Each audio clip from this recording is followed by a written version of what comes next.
Hi friends, welcome to சமாச்சுபாரூட்டாஸ்டேஜோரு.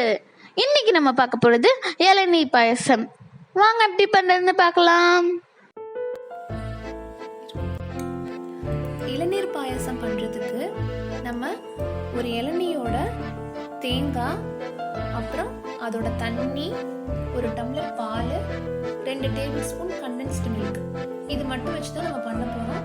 இதுக்கு சர்க்கரை தேவையில்லை. ஓகே, பண்ண ஆரம்பிக்கலாமா? இப்போ ஒரு மிக்ஸி ஜார் எடுத்து அதில் இந்த தேங்காய், நம்ம இளநீல இருக்கிற தேங்காவை பொடியாக கட் பண்ணி வச்சுருக்கோம், அதை எடுத்து அந்த மிக்ஸி ஜாரில் சேர்த்துக்கலாம். ஒரே ஒரு டேபிள் ஸ்பூன் மட்டும் வச்சுட்டு மற்றதெல்லாம் அதில் கலந்துக்கலாம். இந்த பாயசம் நம்ம அடுப்பில் வச்சு செய்ய வேண்டிய தேவையில்லை, மிக்ஸியில் அரைச்சு தான் நம்ம செய்ய போகிறோம்.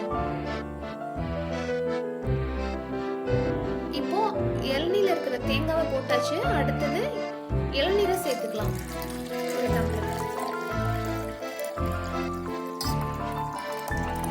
இப்போ இதை நல்லா அரைச்சிட்டு வந்துடலாம். இப்போ இதை நல்லா அரைச்சிடலாம்.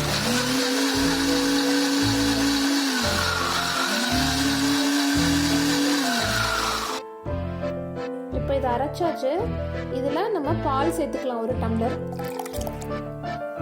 பாலை நல்லா சுண்ட காய்ச்சி அதை ஆற வச்சு ஃப்ரிட்ஜில் வச்சு சில்லுன்னு சேர்த்துக்கோங்க. இப்போ இதையும் நல்லா அரைச்சிக்கலாம். பால் சேர்த்ததுக்கு அப்புறம் மிக்ஸியில் நல்லா அரைச்சாச்சு. இப்போ அடுத்தது கண்டென்ஸ்டு மில்க் 2 டேபிள் ஸ்பூன் சேர்த்துக்கலாம். இதுதான் பாயசத்துக்கு ஸ்வீட் கொடுக்கக்கூடியது. நம்ம சர்க்கரை எதுவும் சேர்த்துக்க போறதில்லை. சேர்த்துட்டு மறுபடியும் நல்லா அரைச்சுக்கலாம்.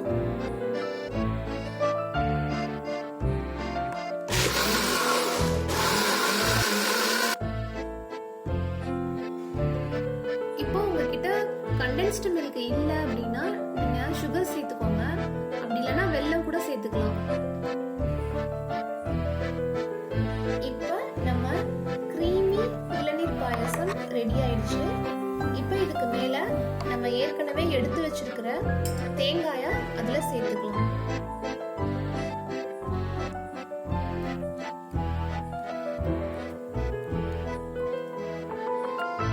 இப்போ இதை ஒரு டம்ளர்ல ஊத்தி சர்வ் பண்ண வேண்டியது.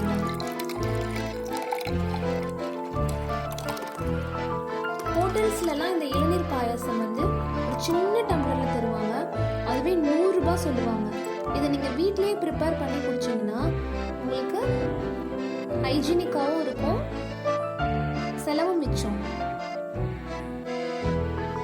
மேல தேங்காவை கொஞ்சம் அதுல தூவி சாப்பிட்டீங்கன்னா டேஸ்டா இருக்கும்.